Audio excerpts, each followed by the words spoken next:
What's up, champ? I'm Vince Del Monte of massmechanics.com, and in this video I want to teach 3 things, not just teach you, but show you 3 things that you've never been taught about building muscle. All right.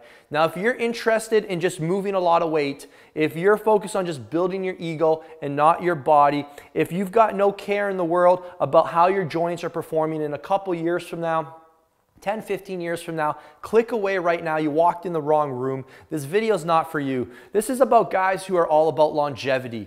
They want to be a part of this sport of weight training so that it gives back more than it takes. I can't tell you how many guys I see in the gym who would be better off staying home watching Game of Thrones than actually working out in the gym, because what they're doing to their body is actually damaging. All right, weight training is a crazy world, right? Like, people literally walk into these gyms all around the world and they lie down on benches and they add forces to their body without any proper instruction, any coaching. It's the same as like people driving down the street going to try and drill their own teeth. Like, you wouldn't go into a dentist's office, find a whole ton of chairs where you'd lie down and start to do stuff on your teeth, would you? No. So why would you go do that to yourself in the gym? People don't understand a lot of basic things. So one of the first things I want to teach you when it comes to building muscle, and to just lay context here, if you can't tell, I'm not about what you do in the gym. I'm about how you do it, right? I was telling a couple buddies how much I was deadlifting the other day, and they're like, "Oh, dude, man, you got to get up over 400 pounds, man. Like, that's a respectable weight. You're not even using respectable weights." I'm like, okay. And like, I punch back because I'm like, I can lift 400 pounds. The question is not, can I deadlift 400 pounds? The question is, how does it look when I lift 400 pounds, right? There's a lot of guys that can pick heavy stuff up off the floor, but the question is how does it look? Does it look good? Is that thing actually creating a benefit, or is it causing more wear and tear? All right, so the first thing I want to teach you guys, and by the way, for the serious people that really want to understand this and are done with all this, like, lift heavy and go hard and leave it all on the gym floor and crush it and declare war on your body and crush it and beast mode. When you're done with that, right? You're like, guys, that's like juvenile mental. That's like juvenile. Oh my gosh, let me slow down. That's a juvenile approach to building your body, right? You're like, okay, there's a little more to this, all right? There's a smart way to train and there's a dumb way to train, all right? The only people that can train really dumb are people that have been built really durable. And don't worry, their time will come. It's just gonna come a little longer down the road, all right? Some guys are what I call mutants. They're boa constrictors. They're like X-Men. They just have like supernatural abilities. And those aren't the guys you want to learn from.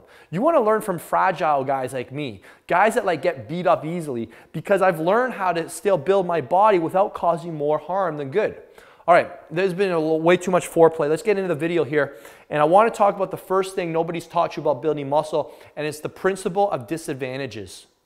All right, the principle of disadvantages is all about learning how to create a disadvantage to your body. And we're going to use a bicep curl as an example here. So when we're trying to build muscle, it's very clear to understand that numbers are arbitrary, okay? Your body doesn't know if it's going for a 15 or a 30 or a 45. All right? If your goal is to sculpt your physique, you want to be attractive to the opposite sex, you want to move well, you want to have good posture, you want to look aesthetic, you have to learn how to direct tension into your muscle. All right? Control is the currency of muscle growth, okay? Because if you can't control it, you can't challenge it. And if you can't challenge it, you can't grow it. All right? So you have to understand that if you want to build bigger muscles, you got to create a disadvantage to the muscle. We don't want an advantage. All right, you know who wants advantages? Athletes, CrossFitters, powerlifters, because they're all focusing on an external performance. All right, they have to become efficient at what they're doing. They need to learn how to get more reps regardless of the form. All right, that's a very specific goal, and it's not wrong. It just is what it is. And if your goal isn't performance, if you're not a part of those sports, if your goal is to actually go to the gym and sculpt your physique, to build what Scott Abel calls a physique no, what does he say? A physique of mass with class. Then, I like that saying, right? Then you have to learn how to direct tension into the muscle. All right, so let's look at this principle in application. So we're applying the principle of muscle disadvantages. What is going to create more of a disadvantage to the bicep? Standing or seated? Well, actually, you could probably just notice. Which one is harder in layman's terms? Which one is harder? What makes it harder to curl this dumbbell, when I'm seated or when I'm standing? What's happening with the standing motion? Now, I can definitely make it more strict, but when I'm standing, I can borrow a lot of other joint systems. I can borrow stuff from my ankles. I can borrow stuff from my knees.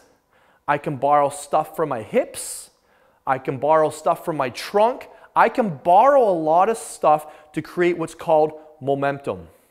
I want you guys to write this down. Momentum is not a muscle, all right? Momentum is not a muscle. Now, what happens when I sit down? When I sit down, we've just taken out a lot of joint systems. We've taken out the ankles. We've taken out the knees. We've taken out the hips. We've taken out the trunk. Now we've isolated just two joint systems. In fact, the two exact joint systems that are involved in shoulder flexion and elbow flexion, which is the function of the biceps. So if the function of the bicep is to flex the shoulder and to flex the elbow, why wouldn't we put ourselves in a position that creates the greatest disadvantage to the muscle, right? The goal is to get this 15 pounds into the muscle, all right? I could go with maybe a 30-pound weight standing, but I'm probably still only getting 15 pounds into the muscle because the other 15 pounds is getting dispersed through other joint systems. So what's the point of using 30 pounds in the first place? Because it looks impressive? Is that why you went to the gym, to build your ego or to build your body? Do you have an identity crisis? Are you finding your identity in how much weight you lift? Those are the guys that have to lift heavy weight. They walk into the gym and they're like, oh, I gotta pick up some heavy weights because I'm in the gym. Gotta show everybody how much I lift. People aren't impressed by how much you lift, they're impressed by how you look. Somebody that lifts baby weights who looks better than you is actually more impressive. It's actually kind of sad when you see guys lifting a lot of weight, but they're still scrawny. It's like, well, what's the point? What are you doing? Actually learn how to control some muscles and actually put them under load and tension, all right? So that's the first thing nobody's probably taught you when it comes to building muscle. If you want to build muscle, you've got to create disadvantages. We're always looking at ways to make it harder. So one of the simplest ways to make exercises harder is to isolate, all right? Not to integrate, to isolate, to sit down, to take a standing lateral raise to a seated lateral raise. You know, that's going to be way harder than this because I could start, again, borrowing joint systems, right? This is way more challenging, locking the guy down, not letting anything move and isolating the thing you want to build. Next principle is the principle of ownership. And I want to share something. I don't know if we've shared this here before on the channel, but you know, a lot of people mock baby weights. They're like, oh, he's lifting light weights. What a pansy. Or they'll use other kind of language. You know, oh, what a wimp. Oh, that guy just uses girly weights. It's like, a lot of these guys have never taken physics. All right, you guys know what the formula is for force? It's mass times acceleration, all right? So what you want to write down is this. 5 pounds is never 5 pounds, all right? 5 pounds is never 5 pounds. This is 5 pounds, right? Really lightweight. Baby weights. If it was pink, it would have been a better example. 5 pounds. Now, let me ask you a question. Paul, you want to demonstrate? You want to put your foot out here? We're going to show them what 5 pounds actually feels like dropping it from up here. How many of you guys will let me drop 5 pounds from here onto your toe? Why wouldn't you? It's only 5 pounds. Now, would you let me drop 5 pounds, say, from maybe here to your toe? I feel a little different. It wouldn't hurt as much. Would you let me drop 5 pounds from here to your toe? Would you let me drop 5 pounds from here to your toe? Why not? Because 5 pounds is never 5 pounds. When you add acceleration, it changes the force. So you have to understand that when you start swinging stuff, you can actually get hurt, all right? If you're not controlling things, that's when you're gonna end up doing more harm than good. So the first thing you want to understand when you go to the gym tonight, remember, 5 pounds is never 5 pounds. 30 pounds is never 30 pounds. You imagine me dropping 30 pounds from here onto my foot? Now, if I dropped it from here, it would definitely not feel good at all, probably break something, but it definitely wouldn't feel like from here. Yet people go into the gym and they do all this crazy, stupid stuff and swing. And they're like, yeah, but it's lightweight. So that's a big thing. What I want to teach you guys now is the principle of ownership, all right? The principle of ownership is about beating the weight 1 pound at a time, all right? I'm going to use this example with a barbell. If you guys don't mind using barbells as the example, it's an easier way to demonstrate stuff. So what does that mean, the principle of ownership? I'm going to give you something to take to the gym with you tonight. So if this is 40 pounds, how much force do I need to apply to beat it? Now, if I understand that momentum isn't a muscle, I don't want to build momentum, I want to challenge my muscles, how much force do I need to create to beat it? 41 pounds of force. If I apply 40 pounds of force back into it, the bar doesn't move. It becomes an isometric contraction. If I apply 41 pounds of force, I start to move the weight. All right? So the slower I go, the more of this weight I actually put in my muscles. So on your concentrics, I want you guys to think about this. Beat the weight 1 pound at a time. Beat the weight 1 pound at a time. Now when you finish your rep, I want you to think about letting the weight beat you 1 pound at a time. So think about this, all right? Let the weight come off your muscles 1 pound at a time. This is the principle of ownership. Will anybody get hurt training like this? The principle of ownership. I know it might look a little silly, I'm over exaggerating the speed there, but that's called ownership. You own the weight. If you don't own it, you can't control it. If you can't control it, you can't challenge it. If you can't challenge it, you can't grow it. I don't know why people don't understand this, and they continue to lift heavier and heavier weights they can't control. All of a sudden, you give them a little too much weight, snap city. All right? So think about that. Think about beating the weight 1 pound at a time. You know, where's another way we can demonstrate this? Pull down machine. Let's demonstrate this. I'll give you guys a really cool cue. All right, so we're doing pull downs here. All right, 90 pounds. It doesn't even matter how much weight. So we want to beat the weight 1 pound at a time. So I'm going to apply 91 pounds of force. 1,000.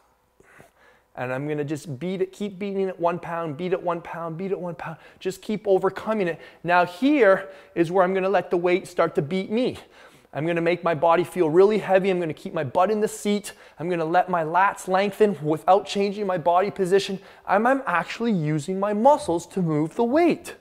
Remember, momentum is not a muscle. I could rack this whole thing, guys. I could make some cool videos. But again, it would be stupid. Again, I don't find my identity in how much I can lift, all right? And neither should you, all right? Because there's always going to be a guy who's bigger and stupider than you who's going to end up trying to lift more weight, all right? So now you just have to see who's dumber, all right? All right, let's move on. One more point. Last thing I want to teach you guys is the principle of respect. All right, the principle of respect acknowledges is that each body is different. And every time you come to the gym, you're bringing a different scenario, set of current settings, if you will, to the gym. All right, so what that basically means is that when you arrive at the gym, you're arriving with a certain degree of flexibility, a certain threshold, a certain work capacity, you're arriving with a certain body temperature, you're arriving with a lot of settings inside your body. And the principle of respect is just that, it respects those things. So if we're arriving at the gym and today's leg day, and we've got squats on the program, well, we have to know what we have available, and that's based on what joint systems we need to perform this movement.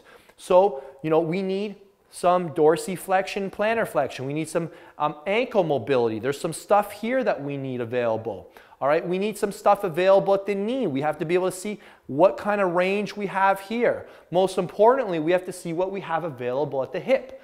So one of the things I teach in mass mechanics, one of my best-selling programs of all time, is the principle of respect and figuring out what's called your active and available range of motion. All right, so when you arrive at the gym, this is something we do before every exercise. All right, so obviously it would take some time to go through every exercise, but to give you an example, we'll use squatting as the example because a lot of people say stupid stuff like squat ass to grass. You have to squat below parallel. Why? Whoever said that? What if I can't? What if I don't have the active and available range of motion? Does that make me a wimp? No. It means that I'm respectful of what I'm bringing to the gym with me today. So how do we assess that? Well, we do a very simple test. So we bring our thigh up and we want to see what we have available at the hip. So as you can see here, I've almost got 90 degrees, not quite. So if this is what I have available at my hip, when I squat, I'm not going to violate this angle, right? So if we shift all this, when I squat, I'm not going to try and go any lower. So look, if I were to squat ass to grass, I'd have to violate this active and available range of motion. The only way I can get this higher is if I go like this. Did I control that? No, my hands had to pull me into that position. I actually don't have the musculature length tension relationship to get into this shorter position, which would simulate getting deeper into the squat. So if I try to go there, I'm not controlling it, and that's when you get hurt. People think weight training injuries are normal. They're not normal. They're only normal if you're not controlling what you're doing. So knowing this now becomes my end point for my squat. All right, and we could transfer this to deadlifts, to stiff-legged deadlifts. This little test gives me a lot of information. It tells me that I can squat right down to about 90 degrees. The only way I can go lower is if I borrow stuff from different systems, or if I compromise my form, or if I'm gonna go into what's called passive tension. So I avoid that. And that now allows me to squat in a range that I can control and that I can challenge. So the principle of respect is all about understanding your active and available range of motion and how it applies to all the major movements in your program and ensures that you're doing them in positions that actually challenge the thing you want to get out of your workout. Isn't that a fascinating idea? Getting what you want out of the exercise? Most people don't think of exercises like that.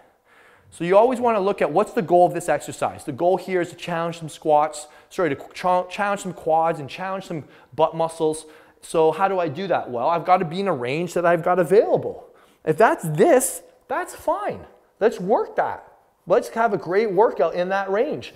If you can't get lower, we don't need to go lower. Your body doesn't want to go there anyway, so don't force it. So that's the principle of respect. And this is so important because building muscle isn't just about like a one-time hard workout. It's about stimulating your muscles week in and week out, year in and year out, and just being consistent and staying injury-free.